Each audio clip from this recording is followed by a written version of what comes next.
الحمد لله رب العالمين والصلاة والسلام على سيد الأنبياء والمرسلين وعلى آله وصحبه أجمعين. أما بعد فأعوذ بالله من الشيطان الرجيم. بسم الله الرحمن الرحيم.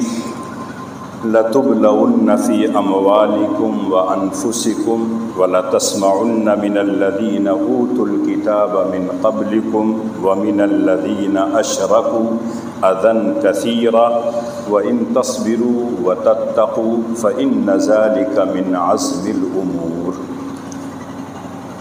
بزرگان ملت، برادران اسلام، دنیا کا یہ دستور ہے کہ جب کسی آدمی کو کوئی عہدہ دینا ہوتا ہے، کسی کا مقام بلند کرنا ہوتا ہے، کسی کو ترقی دینی ہوتی ہے تو اس کو آزمایا جاتا ہے، اس کا امتحان لیا جاتا ہے. اگر اس امتحان میں وہ کامیاب ہوتا ہے تو وہ عہدہ بھی اس کو دیا جاتا ہے، وہ بلند مقام بھی اس کو عطا کیا جاتا ہے. اور اگر کوئی انسان اس امتحان میں ناکام ہو جائے تو نہ اس کو وہ عہدہ دیا جاتا ہے اور نہ وہ مقام بلند پاتا ہے. اللہ کی بھی یہ سنت رہی ہے کہ اللہ ہر دور میں اپنے بندوں کو آزماتا ہے، اور اس آزمائش میں جو لوگ کھرے اترتے ہیں اللہ جل شانہ ان کو بے پناہ انعامات سے نوازتا ہے. 2 ہفتے پہلے سے چل رہا ہے حضرت ابراہیم علیہ السلام کے امتحانات کا تذکرہ کہ کیسی کیسی آزمائشوں میں اللہ نے ان کو مبتلا کیا، اور جب وہ کھرے اترے تو اللہ جل شانہ نے ان کو امامت عطا کی، پیشوا اور مقتدی ان کو بنایا. اور یہ سنت اللہ کی ہر دور میں ہر بندے کے لیے ہے. لیکن اللہ کے رسول صلی اللہ علیہ وسلم نے فرمایا اشد الناس بلاء الانبیاء ثم الامثل فالامثل، کہ آزمائش سب سے زیادہ ان لوگوں کی ہوتی ہے جو اللہ کے مقرب ہوتے ہیں. اللہ کا جتنا قرب اس کو حاصل ہوگا اتنی ہی اس کی آزمائش ہوتی ہے، اور جب اس آزمائش میں کھرا اترتا ہے تو اللہ اور اس کو ترقی عطا کرتے ہیں. یقیناً انبیاء کرام اس میں سب سے اعلیٰ مقام پر ہیں. اس کے بعد اللہ کے رسول نے کہا جو لوگ انبیاء کے نقش قدم پر چلیں گے، جو اللہ کے مطیع و فرما بردار بندے ہوں گے، جو اللہ اور اس کے رسول کو ماننے والے بندے ہوں گے، ان کی بھی آزمائش ہوگی. صرف زبان سے یہ کہہ دینا کہ میں اللہ اور اس کے رسول کو مانتا ہوں یہ کافی نہیں ہوگا. اللہ تعالیٰ جانتے ہیں، لیکن اس کے باوجود آزمائش میں ڈالیں گے تاکہ سارے لوگوں کو پتہ چل جائے کہ یہ بندہ اس آزمائش میں کھرا اترا، اس لیے اللہ نے اس کو مقام بلند عطا کیا. اللہ ایک جگہ لوگوں سے کہتے ہیں الف لام میم احسب الناس ان یترکوا ان یقولوا آمنا وهم لا یفتنون وَلَقَدْ فَتَنَّ الَّذِينَ مِنْ قَبْلِهِمْ فَلَيَعْلَمَنَّ اللَّهُ الَّذِينَ صَدَقُوا وَلَيَعْلَمَنَّ الْكَاذِبِينَ. اللہ کہتے ہیں کیا لوگوں نے یہ خیال کر رکھا ہے کہ ہم زبان سے کہہ دیں گے آمنا اور کسی فتنہ اور آزمائش میں نہیں مبتلا ہوں گے، ہم کو چھوڑ دیا جائے گا، دنیا میں ایک دم آزاد زندگی گزاریں گے اور آ کے جنت میں چلے جائیں گے؟ اللہ کہتے ہیں ایسا نہیں ہے. میرا جو طریقہ ہے، میری جو سنت ہے وہ یہ ہے کہ میں سب کو آزمائش میں مبتلا کرتا ہوں تاکہ سچا کون ہے، جھوٹا کون ہے، کھرا کون ہے، کھوٹا کون ہے، اصلی مال کون ہے، نقلی مال کون ہے، اس کو میں آزمانا چاہتا ہوں. اور ہر دور میں اللہ جل شانہ نے اس آزمائش میں سب کو مبتلا کیا ہے، اور جب بندہ صحیح اترتا ہے تو اللہ تعالیٰ اس کو بے پناہ ترقیوں سے نوازتے ہیں، انعامات سے نوازتے ہیں. اور یہ اللہ کا بہت بڑا فضل اور انعام ہے کہ اللہ نے ہم کو اور آپ کو پہلے سے بتا دیا ہے کہ ہم آزمائش میں مبتلا کریں گے، گھبرانے کی ضرورت نہیں ہے.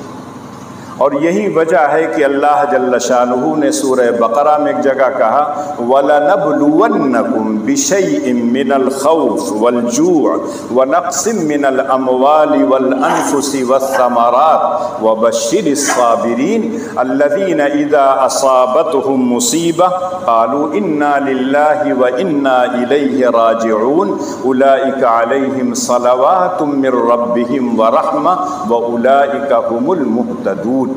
اللہ کہتے ہیں ہم تم کو آزمائیں گے، کبھی خوف اور ڈر پیدا کریں گے تمہارے اندر، دشمنوں کا رعب پیدا ہو جائے گا، دشمنوں سے تم ڈرو گے۔ وَلَنَبْلُوَنَّكُمْ بِشَيْءٍ مِّنَ الْخَوْفِ وَالْجُوعِ، کبھی کبھی تمہیں ہم فقر و فاقہ میں مبتلا کریں گے، کھانے کو نہیں ملے گا، پینے کو نہیں ملے گا۔ جب فقر و فاقہ میں مبتلا ہوگے تو ہم دیکھیں گے تم کس کو یاد کرتے ہو، کس سے دعائیں مانگتے ہو۔ اگر پانی نہیں برس رہا ہے، قحط سالی ہے، تو ہاتھ یہ کس کے سامنے اٹھتے ہیں؟ اگر اللہ کے سامنے اٹھتے ہیں تو یقیناً اس آزمائش میں انسان کھرا اترا۔ وَلَنَبْلُوَنَّكُمْ بِشَيْءٍ مِّنَ الْخَوْفِ وَالْجُوعِ وَنَقْصٍ مِّنَ الْأَمْوَالِ وَالْأَنفُسِ، کبھی کبھی ہم تمہاری کچھ جانیں بھی لیں گے۔ کبھی انسان موجود ہوتا ہے، اس کے ابا دنیا سے چلے جاتے ہیں، والدہ چلی جاتی ہیں، بھائی رہتا ہے، دوسرا بھائی چلا جاتا ہے، کوئی دوست چلا جاتا ہے، کسی کا کوئی ہمدرد اور مہربان ہوتا ہے وہ دنیا سے چلا جاتا ہے۔ یقیناً یہ آزمائش ہے، اور اس آزمائش میں وہ کیسا اترتا ہے یہ اللہ دیکھنا چاہتے ہیں۔ وَنَقْصٍ مِّنَ الْأَمْوَالِ وَالْأَنفُسِ وَالثَّمَرَاتِ، کبھی کبھی بارش نہیں ہوتی ہے، فصل اچھی نہیں ہوتی ہے، چاہے وہ پھلوں کی فصل ہو چاہے وہ غلہ ہو۔ کبھی گیہوں کی فصل اچھی ہوتی ہے، دھان کی فصل اچھی نہیں ہوتی، کبھی دھان کی فصل اچھی ہوتی ہے، گیہوں کی فصل اچھی نہیں ہوتی۔ کبھی فصل انسان جب بیج ڈالتا ہے تو صحیح وقت پہ ڈالتا ہے، اور اس کو یہ امید ہوتی ہے کہ اس بیج سے جو اناج اور جو غلہ پیدا ہوگا اپنے اندازے کے مطابق وہ متعین کر لیتا ہے کہ اتنا پیدا ہوگا، لیکن پتہ چلا کیڑا لگ گیا، کوئی آفت اور مصیبت آ گئی اللہ کی طرف سے، تو جو آپ کی توقع تھی اس توقع کے مطابق تو پیداوار نہیں ہوئی، تو اللہ کہتے ہیں اس میں بھی میں آزماتا ہوں کہ اگر میں نے کم کیا ہے تو دیکھو میرا بندہ کس کی طرف متوجہ ہوتا ہے۔ وَنَقْصٍ مِّنَ الْأَمْوَالِ وَالْأَنفُسِ وَالثَّمَرَاتِ، اور پھر اللہ جل شانہ نے اپنے نبی سے کہا کہ یہ آزمائش میں جو لوگ کھرے اتریں گے، اے نبی آپ ان کو بشارت سنا دیجیے۔ بشارت سنانے کے لائق کون ہیں؟ اللہ کہتے ہیں وَبَشِّرِ الصَّابِرِينَ الَّذِينَ إِذَا أَصَابَتْهُم مُّصِيبَةٌ قَالُوا إِنَّا لِلَّهِ وَإِنَّا إِلَيْهِ رَاجِعُونَ۔ اے نبی آپ ان لوگوں کو بشارت اور خوشخبری سنائیے جو لوگ ثابت قدم رہتے ہیں، جو لوگ راہ راست پر جمے رہتے ہیں، جو لوگ مصیبتوں کو برداشت کرتے ہیں، ان کو آپ جو لوگ صبر کرتے ہیں ان کو آپ خوشخبری سنا دیجیے۔ خوشخبری کیا ہے وہ آگے آ رہی ہے، لیکن صبر کون لوگ کرتے ہیں؟ اللہ کہتے ہیں الذین اذا اصابتهم مصیبہ قالوا انا للہ وانا الیہ راجعون۔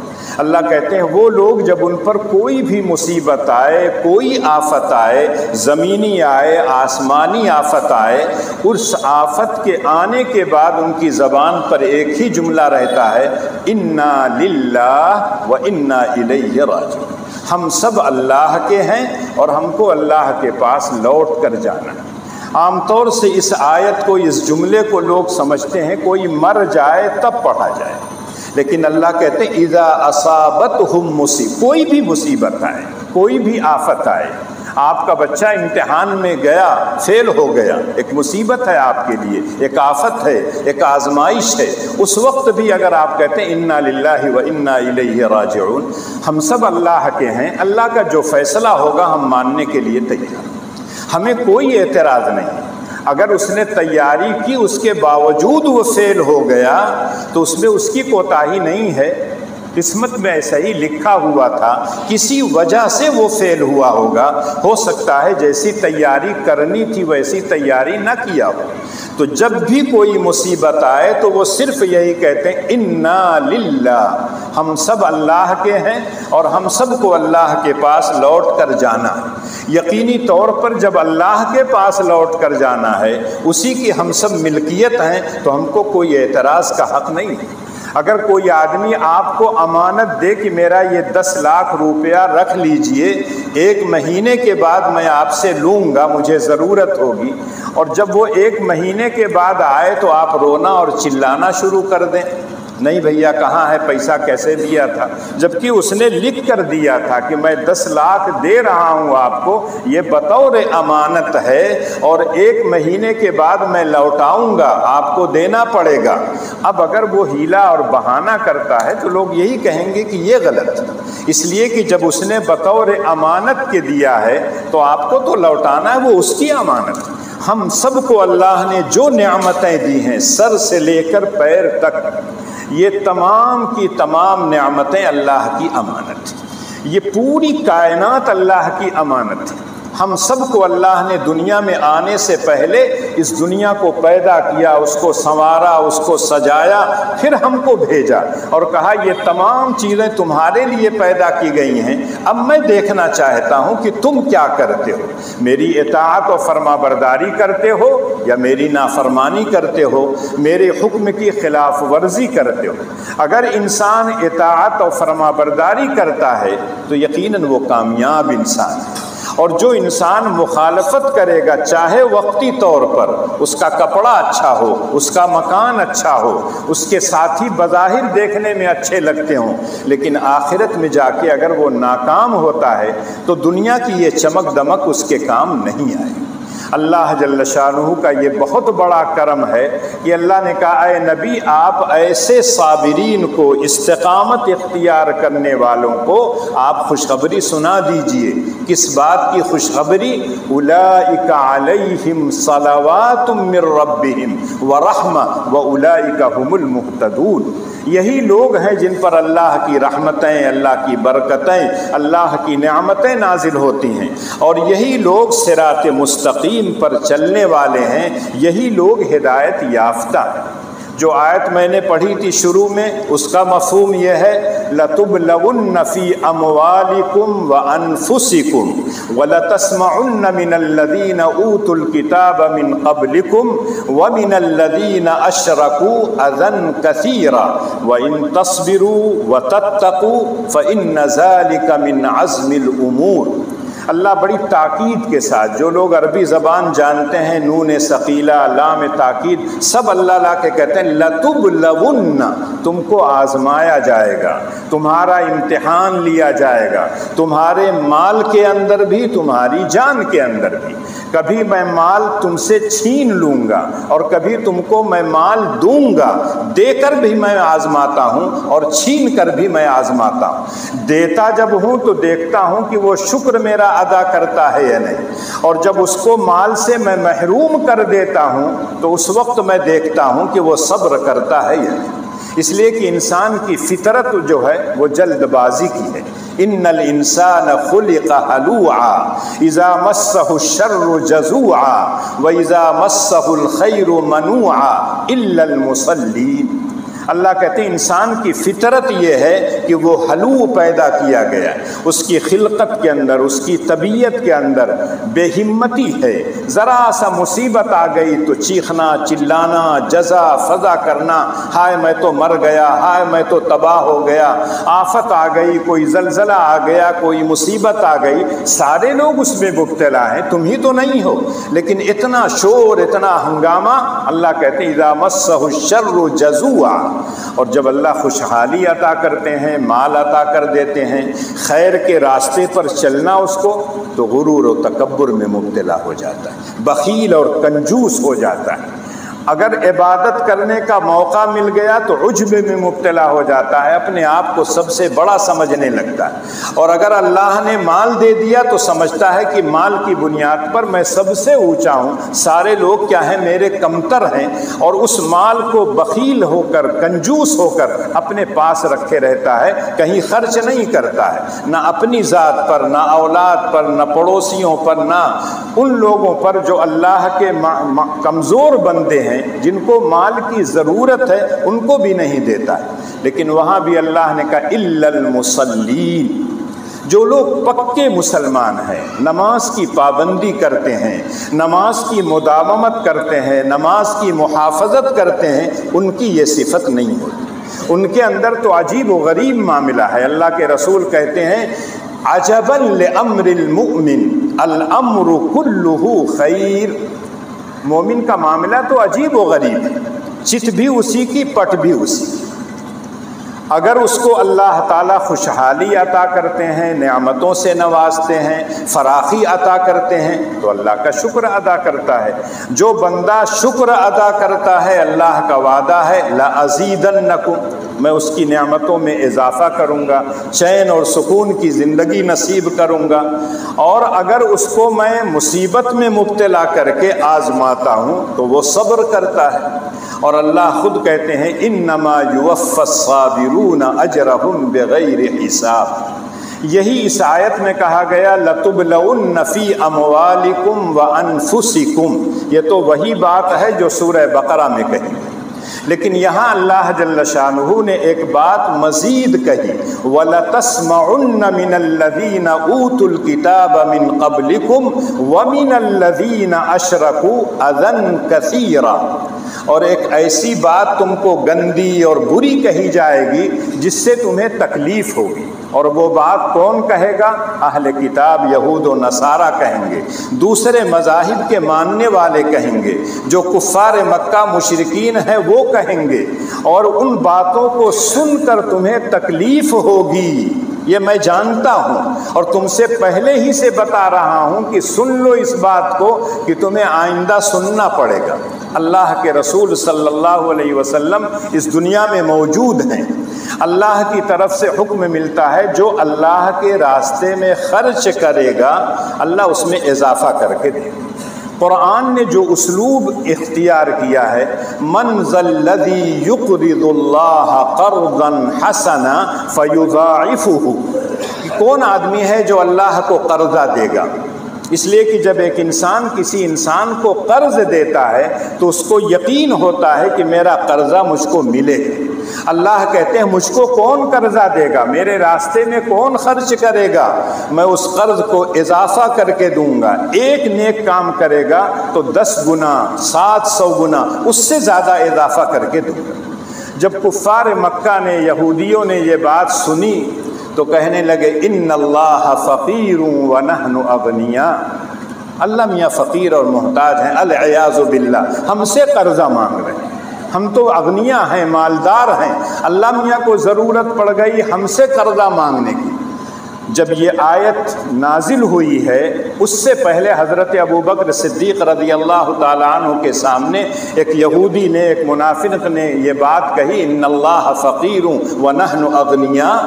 ایک مومن کے دل میں جب ایمان ہوتا ہے تو جب ایمان کے خلاف کوئی بات کہی جاتی ہے، اللہ اور اس کے رسول کے خلاف کوئی بات کہی جاتی ہے تو غصہ آنا، جوش میں آنا ایک فطری چیز ہے، لیکن اس غصے کو کنٹرول کرنا، قابو میں کرنا، یہ بھی اللہ کی توفیق سے ہوتا ہے۔ حضرت ابوبکر نے جب سنا تو ایک تھپڑ لگا دیا، کتنا غلط جملہ تم استعمال کر رہے ہو، ان اللہ فقیر ونحن اغنیاء، یہ تو بہت غلط جملہ ہے، ایک تھپڑ لگا دیا۔ اللہ کی طرف سے آیا کہ یہ تو طے ہے، سننا پڑے گا تم کو، اور تم کو اس پر کیا ہے صبر سے کام لینا پڑے گا۔ اور اسی لیے آگے ہی اللہ نے کہا لقد سمع اللہ قول الذین قالوا ان اللہ فقیر ونحن اغنیاء سنکتب ما قالوا، تم بے فکر رہو، مجھ کو کہہ رہے ہیں نا، کہنے دو، نہ جانے کتنے لوگ مجھ کو کیا کیا کہتے رہتے ہیں، میں ان کو دیکھ لوں گا۔ آپ تاؤ میں مت آئیے، آپ غصے میں مت آئیے، آپ صبر سے کام لیجیے۔ اللہ یہی بات کہہ رہے ہیں وَلَتَسْمَعُنَّ مِنَ الَّذِينَ أُوتُوا الْكِتَابَ مِنْ قَبْلِكُمْ وَمِنَ الَّذِينَ أَشْرَكُوا أَذًى كَثِيرًا۔ غلط بات، تکلیف دہ بات ہوگی۔ صرف تھوڑی دیر کے لیے آپ تاریخ کے ان اوراق کو پلٹیے جب اللہ کے رسول رحمت للعالمین بنا کے دنیا میں بھیجے گئے۔ آپ کو نبوت دینے سے پہلے سارے لوگ کیا کہتے تھے؟ الصادق الامین، آپ سچے ہیں، آپ امانت دار ہیں، اور آپ کے اخلاق کے دامن پر کوئی دھبا کبھی نہیں لگ سکا۔ لیکن جیسے ہی اللہ کے رسول نے کہا انی رسول اللہ الیکم جمیعا، قرآن صرف پڑھ لیجئے، اللہ کے رسول کو کیا کیا نہیں کہا گیا۔ ساحر ہیں، دیوانے ہیں، پاگل ہیں، ان پر لگتا ہے جنات کا اثر ہو گیا ہے، بہکی بہکی باتیں کر رہے ہیں، ہمارے معبودوں کو برا بھلا کہتے تھے، اس کا اثر ہو گیا ہے۔ ایک آدمی رحمت للعالمین بنا کے بھیجا گیا ہو اور وہ لوگوں کا خیر خواہ ہو، مہربان ہو، ان کو صحیح راستے پر لگانا چاہ رہا ہو، اس کے لیے اگر یہ جملے استعمال کریں گے، اللہ کے رسول بھی ایک انسان تھے، انسان ہونے کے ناطے آپ کو تکلیف ہوتی تھی، لیکن اللہ کی طرف سے ہمیشہ حکم آتا تھا وَلَقَدْ نَعْلَمُ أَنَّكَ يَضِيقُ صَدْرُكَ بِمَا يَقُولُونَ فَسَبِّحْ بِحَمْدِ رَبِّكَ وَكُن مِّنَ السَّاجِدِينَ وَاعْبُدْ رَبَّكَ حَتَّى يَأْتِيَكَ الْيَقِينُ۔ اے نبی، ہم جانتے ہیں یہ لوگ جو آپ کو برا بھلا کہتے ہیں، آپ کے ماننے والوں کو جو برا بھلا کہتے ہیں، میں جانتا ہوں کہ اس سے آپ کا دل چھوٹا ہوتا ہے،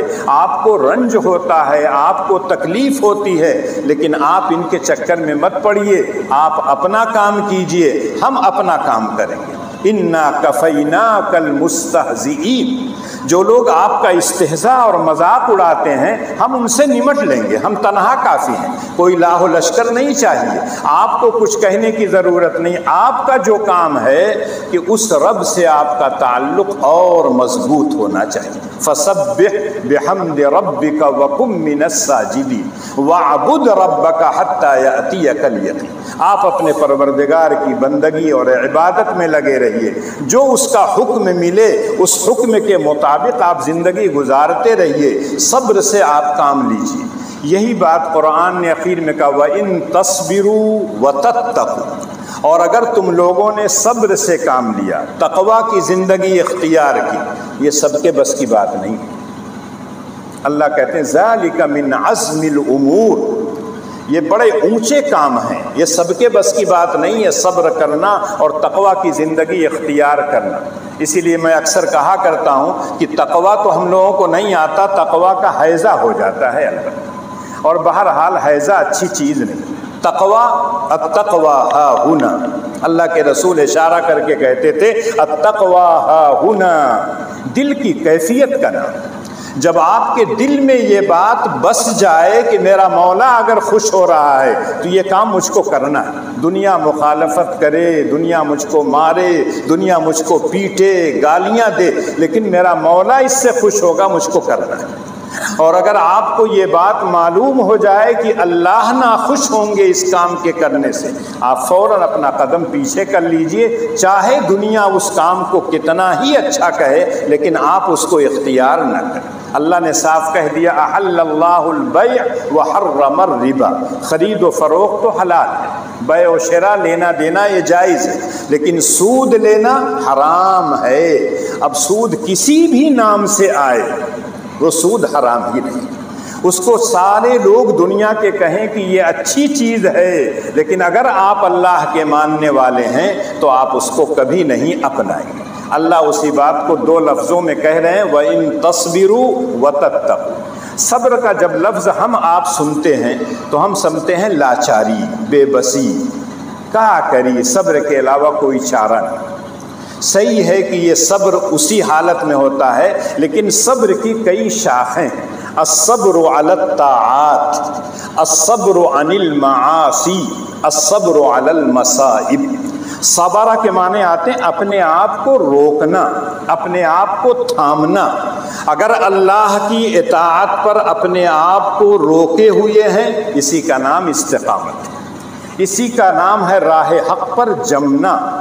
اور ہم اللہ سے ہمیشہ یہ دعا بھی ہم کو سکھلائی گئی، ربنا افرغ علینا صبرا وثبت اقدامنا وانصرنا علی القوم الکافرین۔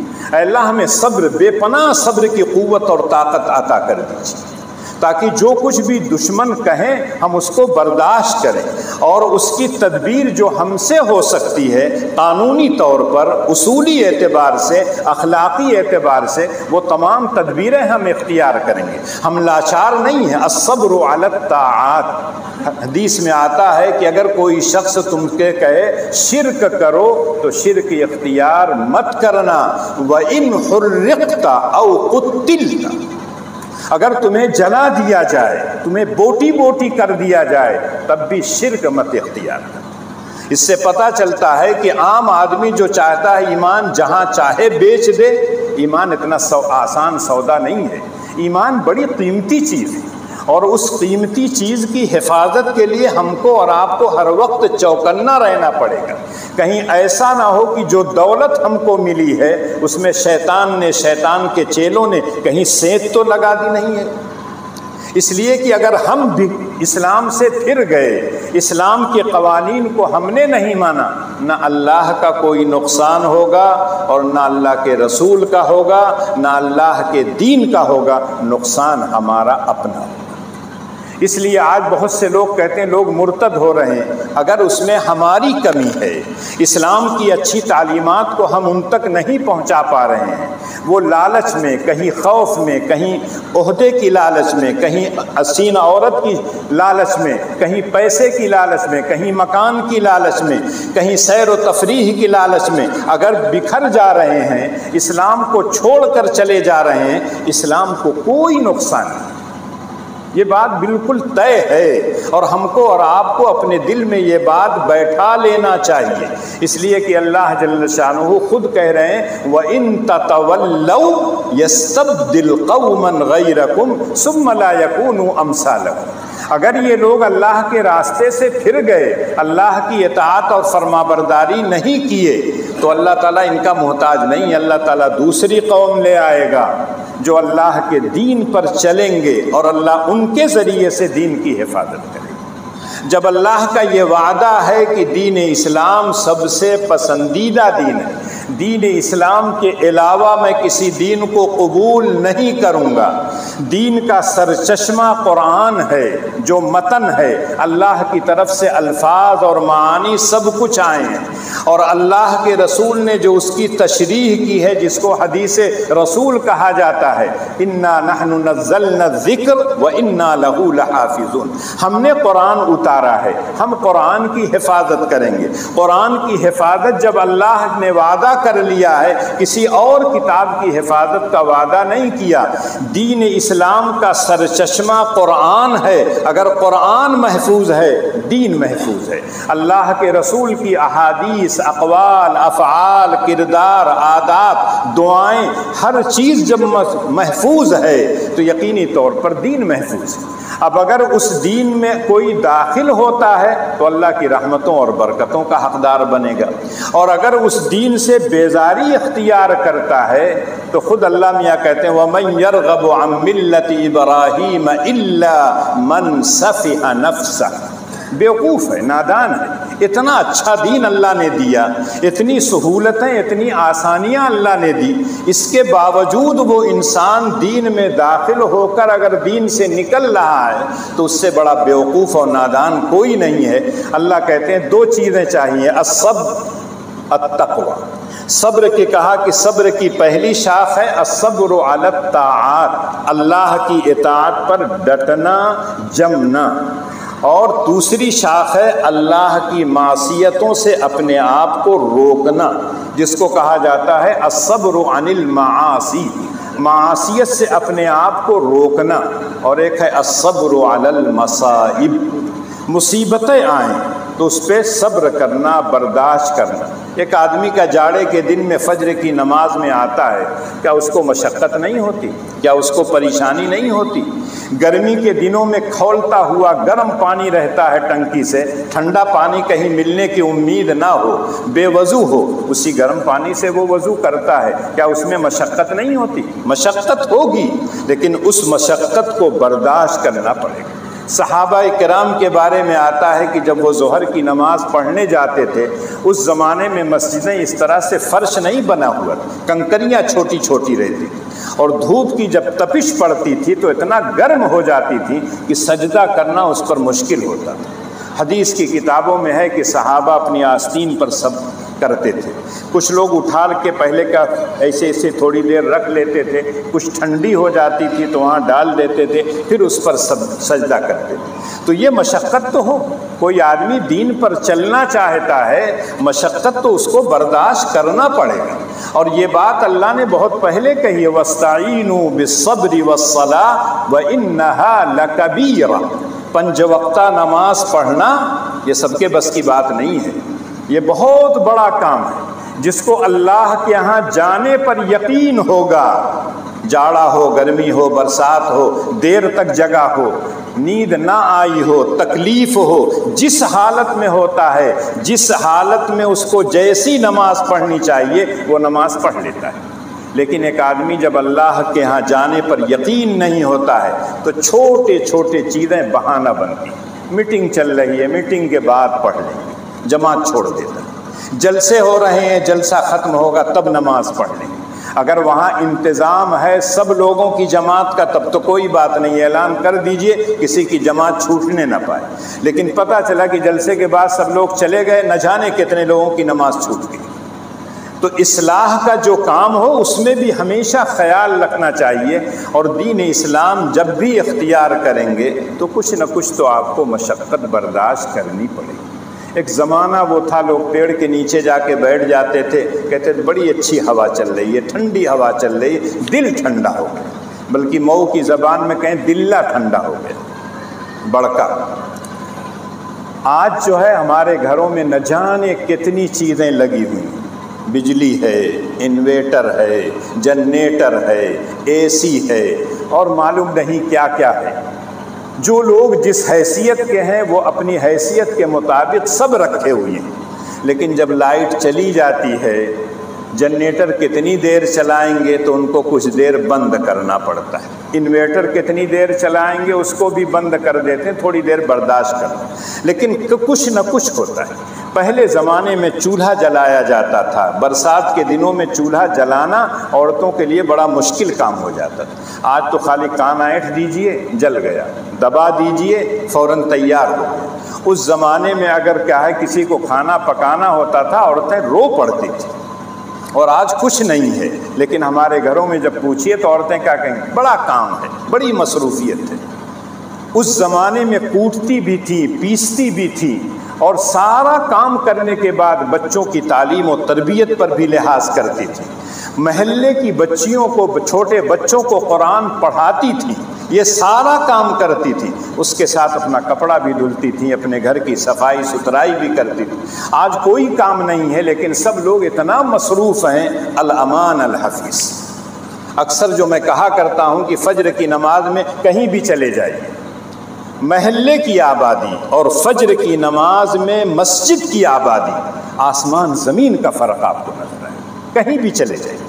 وہ صرف صبرحت کی بات نہیں ہے، کسی گاؤں میں چلے جائیے، کسی محلے میں چلے جائیے، کسی شہر میں چلے جائیے، گاؤں کی آبادی جو ہوگی اور مسجد کی جو آبادی ہوگی، دونوں میں آسمان زمین کا فرق ہوتا ہے۔ کیوں؟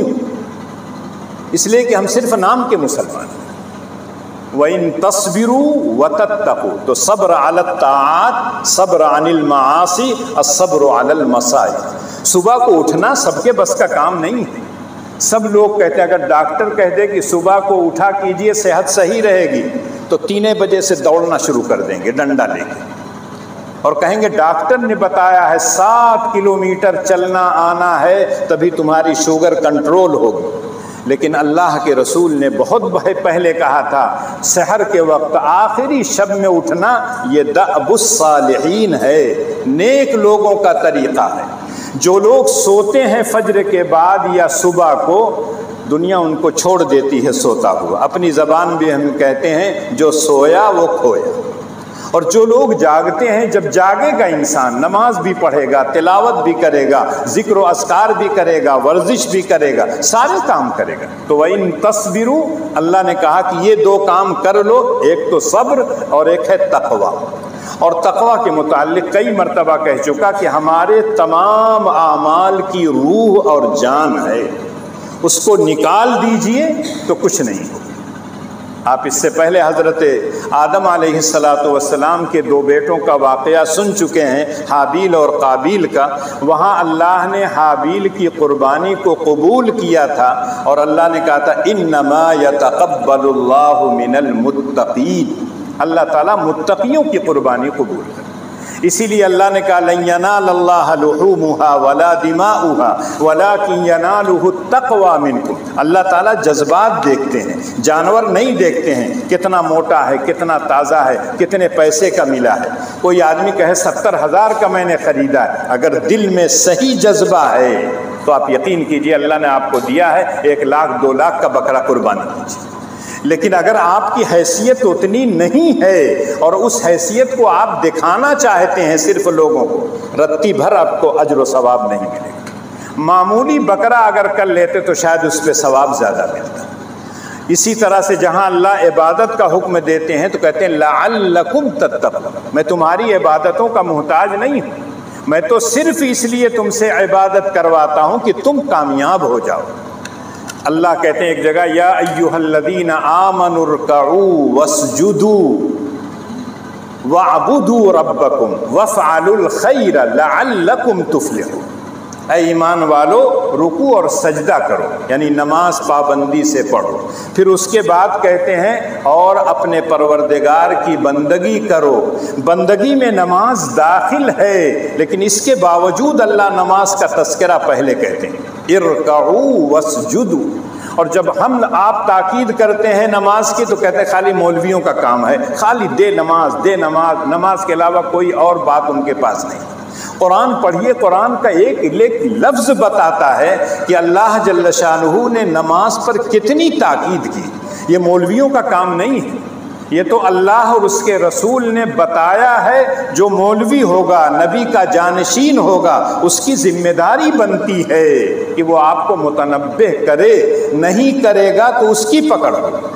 اور خود اللہ کی جل شانہ نے اپنے نبی سے کہا وَأْمُرْ أَهْلَكَ بِالصَّلَاةِ وَاصْطَبِرْ عَلَيْهَا. اے نبی آپ اپنے گھر والوں کو نماز کا حکم دیجئے اور خود بھی ثابت قدم رہیے، خود بھی نماز پڑھیے. اللہ کے رسول نے ہم سے تو آپ سے کہا 5 وقتہ نماز، اور آپ تہجد کی نماز میں کھڑے ہو جاتے تھے، پائے مبارک میں ورم آ جاتا تھا، سوجن آ جاتی تھی. اور جب صحابہ کہتے کہ آپ کے اگلے پچھلے سارے گناہ معاف کر دیے گئے ہیں، آپ کیوں اتنا پریشان ہوتے ہیں؟ اللہ کی طرف سے باقاعدہ آیتیں نازل ہوئیں تسلی کی، تب بھی اللہ کے رسول کہتے تھے افلا اکون عبدا شکورا. لنگڑا لولا اپاہج آدمی اگر اپنے بارے میں سوچے تو آپ یقین کیجئے کہ اللہ نے اس کو بھی نہ جانے کتنی نعمتوں سے نوازا. اس کا صرف وجود دنیا میں یہ اللہ کا محض فضل و کرم ہے. اگر کان سے بہرا ہو، آنکھ سے دیکھتا نہ ہو، کان سے سنتا نہ ہو، آپ یقین کیجئے تب بھی اللہ کی بہت بڑی نعمت ہے. دل و دماغ تو صحیح ہے، پیر تو صحیح ہیں. اگر سب کچھ ایک دم معذوری کی حالت میں ہو تب بھی اللہ کا شکر اس کو ادا کرنا چاہیے کہ اللہ نے جس حال میں بھی رکھا ہے الحمدللہ علی کل حال. تو یہ تو انسان کی ایک کیفیت ہوتی ہے کہ انسان کو اللہ کا شکر ہر وقت ادا کرنا چاہیے. اور یہی تقوی کی جو صفت ہوتی ہے اگر انسان کے اندر پیدا ہو جائے تو اس کی نماز کے اندر جان اور روح پیدا ہو جاتی. روزہ رکھنے کے اندر بھی اس کو قوت اور طاقت ملتی ہے. بڑا ہو جاتا ہے تب بھی وہ یہ نہیں کہتا روزہ رکھوں گا تو کمزور ہو جاؤں. چھوٹے چھوٹے بچے نابالغ رہتے ہیں، روزہ ان کے اوپر فرض نہیں رہتا ہے، ان کو تو شوق ہوتا ہے روزہ رکھنے کا. اور جو ہٹے کٹے ہوتے ہیں ان کو اپنی صحت کا اتنا خیال ہوتا ہے کہ روزہ نہیں رکھیں گے تو صحت صحیح رہے. ڈاکٹر اگر کہتے ہیں کہ کچھ کھانا پینا مت، صبح کو صرف 2 مرچ چبا کے پانی پی لینا، اس کے بعد شام کو 1 گلاس دودھ، تو اس پر عمل ضرور کریں گے.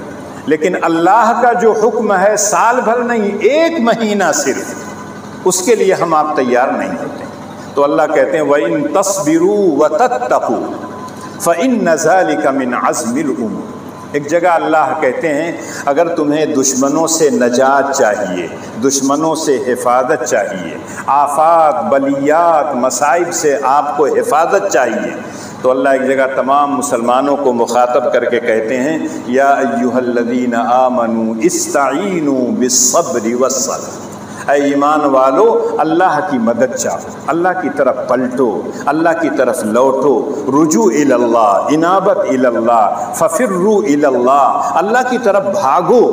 اللہ کی طرف بھاگنے کا مطلب ہے اللہ کی اطاعت و فرما برداری کرو، اگر وہ ناراض ہے اس کو خوش کر لو، سارا کام تمہارا بن جائے گا۔ اور اگر تم اس کو ناراض رکھو گے، دنیا کی ساری طاقتیں جو ہیں آپ کو کچھ نہیں کر سکتی۔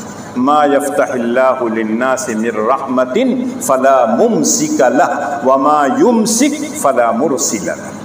اللہ اگر کسی کے لیے رحمتوں کا دروازہ کھول دے، دنیا کی کوئی طاقت، دنیا کا کوئی فرد اس کو بند نہیں کر سکتا، اور اگر اللہ کسی کے لیے بند کر دیں تو دنیا کی کوئی طاقت کھول نہیں سکتی۔ آج مسلمان جو اپنے آپ کو کہتے ہیں اللہ اور اس کے رسول پر ایمان لانا کہتے ہیں، قرآن پڑھتے ہیں، یہ تمام آیتیں پڑھتے ہیں، احادیث پڑھتے ہیں، اللہ کے رسول کہتے تھے کہ ایک زمانہ ایسا آئے گا کہ ساری قومیں تمہارے اوپر ٹوٹ پڑیں گی، جیسے دسترخوان پر لوگ ٹوٹتے، لمبی دعوت ہو، بڑی دعوت ہو، اس میں دیکھ لیجئے کس طرح سے دسترخوان پر لوگ ٹوٹتے ہیں۔ اور آج کل کا جو فیشن ہو گیا کھڑے کھڑے کھانے کا، اس میں تو اور مصیبت ہو جاتی ہے۔ آپ گئے نکالنے کے لیے، پتہ چلا کل سالن انہوں نے آپ کے کرتے میں لگا دیا۔ بفے سسٹم جس کو کہتے ہیں، کھڑے کھڑے کھانے کے لیے لے لیجئے، بیٹھ کے کھائیے نہ کہیں۔ تو اس وقت دیکھنے کے بعد اندازہ ہوتا ہے کہ 1400 سال پہلے اللہ کے رسول نے کہا تھا کہ ساری قومیں تمہارے اوپر اس طرح سے ٹوٹیں گی جیسے کھانے کے دسترخوان پر لوگ ٹوٹتے ہیں۔ تو ان لوگوں نے، صحابہ نے کہا کہ اے اللہ کے رسول، کیا ہم لوگوں کی تعداد کم ہوگی؟ اللہ کے رسول نے کہا نہیں، انتم کثیرون، بہت زیادہ ہوگے، لیکن تمہاری کوئی حیثیت نہیں ہوگی، تمہارا کوئی مقام نہیں ہوگا، تمہاری کوئی ویلو نہیں ہوگی، جو آئے گا 2 تھپڑ مار کے چلا جائے گا، 2 گالی دے کے چلا جائے گا۔ تو ان لوگوں نے کہا کہ اللہ کے رسول یہ کیوں ہوگا؟ تو اللہ کے رسول نے کہا تمہارے دلوں میں وہن پیدا ہو جائے گا۔ صحابہ کہتے ہیں اللہ کے رسول وہن کس کو کہتے ہیں؟ آج کا انسان تو ایک عربی کی کتاب پڑھ لیتا ہے اور سمجھتا ہے کہ میں پورا قرآن حدیث سمجھنے لگا۔ صحابہ کے درمیان قرآن نازل ہو رہا تھا، اللہ کے رسول عربی زبان بولتے ہیں، صحابہ کی مادری زبان عربی ہے۔ حضرت عمر سے ایک جملہ نکل گیا، لوگوں نے کہا کہ یہ قانون قاعدہ کے خلاف ہے، کہا میری زبان حجت ہے، قاعدہ بعد میں بنا ہے، زبان پہلے۔ تو انہوں نے کہا وہن کس کو کہتے ہیں؟ تب اللہ کے رسول نے کہا حب الدنیا و کراہیت الموت۔ دنیا کی محبت تمہارے دلوں میں اتنی پیدا ہو جائے گی کہ دنیا کو تم چھوڑنا نہیں چاہو، سب کچھ چھوڑ دو گے لیکن دنیا نہیں چھوڑنا چاہتے۔ حالانکہ کہا یہ جاتا ہے جو آدمی دنیا کے پیچھے پڑتا ہے، دنیا بھاگتی ہے اتنا، اور جو آدمی دنیا سے کنارہ کشی اختیار کرتا ہے، دنیا اس کے قریب آتی ہے، اور اللہ تعالیٰ صحیح دنیا دیتے ہیں۔ تو دنیا کی محبت نہیں، ہاتھ میں رکھیے، جیب میں رکھیے، گھر میں رکھیے، استعمال کیجئے، شوق دل میں نہیں آنا چاہیے، اور اسی طرح سے مرنا کوئی نہیں چاہے۔ آج بعض ڈاکٹر کہہ دیتے ہیں میری ڈاکٹری کے لحاظ سے اب یہ جا چکی، جو میرے پاس علم ہے، جو میرے پاس آلات ہیں، اس کے لحاظ سے یہ جا چکا ہے، اب اس کی آپ توقع مت کیجئے، ادھر سے جب آرڈر آئے گا چلے جائیں گے۔ لیکن اس کے باوجود انسان کا یہاں سے لے کے امریکہ، لندن، بمبئی، نہ جانے کہاں کہاں جاتا ہے، اور پھر لوٹ کے آتا ہے، پتہ چلا راستے ہی میں چلا۔ جب یہ معلوم ہو گیا کہ کوئی ایسا مرض ہے، اس نے اپنے طور پر علاج کیا، اللہ یہاں بھی شفا دینے والے ہیں، لکھنؤ میں بھی شفا دینے والے ہیں، اچھے ڈاکٹر کی تجویز، اس سے کوئی اسلام منع نہیں کرتا، کوشش اور تدبیر کے لیے اسلام منع نہیں کرتا، لیکن آپ ہر وقت اسی فکر میں رہیں مرنے نہ کونوں طرح سے۔ اور آج کل کے بعض اسپتالوں میں تو مرنے کے بعد کئی دن تک ویسے ہی رکھ دیتے ہیں پیسہ وصولنے کے لیے۔ تو اللہ کے رسول نے 1400 سال پہلے کہا تھا کہ دنیا کی محبت تمہارے دلوں میں آ جائے گی اور تم لوگ دنیا سے جانا نہیں چاہو گے، مرنا نہیں چاہو گے، ان عیب کی وجہ سے تمہاری کوئی ویلو، کوئی حیثیت نہیں۔ آج جو لوگ کا ہے مسلمانوں کو پریشان کرنے کے لیے، ورغلانے کے لیے طرح طرح کی تدبیریں، کبھی اسلام کے قوانین پر اعتراضات، کبھی اسلام کے نبی پر اعتراضات، کبھی اسلام کی کتاب پر اعتراض، کبھی اس کو جلایا جا رہا ہے، کہیں اس کو دفن کیا جا رہا ہے، کہیں اس کے ساتھ بدتمیزی کی جا رہی ہے۔ اس نے اتارا ہے، اس نے جب حفاظت کی ذمہ داری لی ہے تو دنیا سب کچھ کر ڈالے، کوئی کچھ نہیں کر سکتا۔ ہم کو آپ کو جو کرنا ہے، اگر ہم غفلت برت رہے تھے، اللہ کے گھر کو آباد نہیں کر رہے تھے، اللہ کی کتاب کو پڑھ نہیں رہے تھے، اپنے بچوں اور بچیوں کو اللہ کی کتاب پڑھا نہیں رہے تھے، ان کے سینے میں قرآن کی آیات کو محفوظ نہیں کرا رہے تھے، تو ہم کو تو اور زیادہ شوق پیدا ہونا چاہیے کہ اگر 4 لڑکے ہیں، چاروں حافظ ہونا چاہیے، چاروں عالم ہونا چاہیے، چاروں قاری ہونا چاہیے۔ اسلام اس سے منع نہیں کرتا کہ آپ ڈاکٹر مت بنے، انجینئر نہ بنے، آپ فلاں نہ بنے، آپ سب کچھ بنیے، لیکن پہلے اچھا انسان بنیے، ایک اچھا مسلمان بنیے۔ مسلمان ہونے کے بعد آپ اگر اچھے ڈاکٹر بنتے ہیں، اچھے انجینئر بنتے ہیں، آپ یقین کیجئے کہ اللہ تعالیٰ دنیا میں بھی آپ کو عطا کریں گے اور آخرت میں بھی عطا کریں گے۔ لیکن اگر صرف آپ اچھے ڈاکٹر بنے اور اس ڈاکٹر کی طرح، جس کا واقعہ میں سنا چکا ہوں کہ جب اس کے والد دنیا سے چلے گئے، ان کی تدفین میں شریک ہوئے تو جنازے کی صف میں کھڑا ہو کر وہ ڈاکٹر رو رہا تھا۔ لوگوں نے کہا آپ تو بڑے سرجن ہیں، روزانہ نہ جانے کتنے آپریشن کرتے ہیں، اپنی آنکھوں سے نہ جانے کتنے لوگوں کو روز دیکھتے ہیں کہ دنیا سے جا رہے ہیں، آپ رو رہے ہیں؟ سارے لوگوں کے ابا جا رہے ہیں، آپ کے ابا چلے گئے تو کیا ہوا؟ تو ان کا رونا مجھ کو اس پر ہے کہ آج یہاں کھڑا ہو کر ابا کی نماز جنازہ جو پڑھائی جا رہی ہے اس میں میں کیا پڑھوں، یہ مجھ کو آج تک نہیں پتا ہے۔ انسان جب آخری وقت میں ہوتا ہے تب افسوس کرتا ہے، اور اس وقت افسوس کرنے سے کوئی فائدہ نہیں ہوتا ہے۔ اس لیے آج حالات کتنے ہی نازک ہوں، کتنی ہی تشویشناک ہوں، جو اللہ اور اس کے رسول کا بتایا ہوا طریقہ ہے اس کو اپنا لیجئے، کوئی نقصان نہیں ہوگا۔ جہاں منافقین کی خباثتوں کا تذکرہ ہے، اللہ کہتے ہیں وَإِن تَصْبِرُوا وَتَتَّقُوا لَا يَضُرُّكُمْ كَيْدُهُمْ شَيْئًا۔ یہ کوئی ڈاکٹر نہیں کہہ رہا ہے، کوئی انجینئر نہیں کہہ رہا ہے، رب کائنات کہہ رہے ہیں کہ اے لوگوں، اگر تم صبر کر لو، تقویٰ کی زندگی اختیار کر لو تو ان کی ساری تدبیریں فیل ہو جائیں گی۔ لا یضرکم کیدہم شیئا۔ اللہ تعالیٰ مجھ کو بھی اور آپ کو بھی کہنے اور سننے سے زیادہ عمل کی توفیق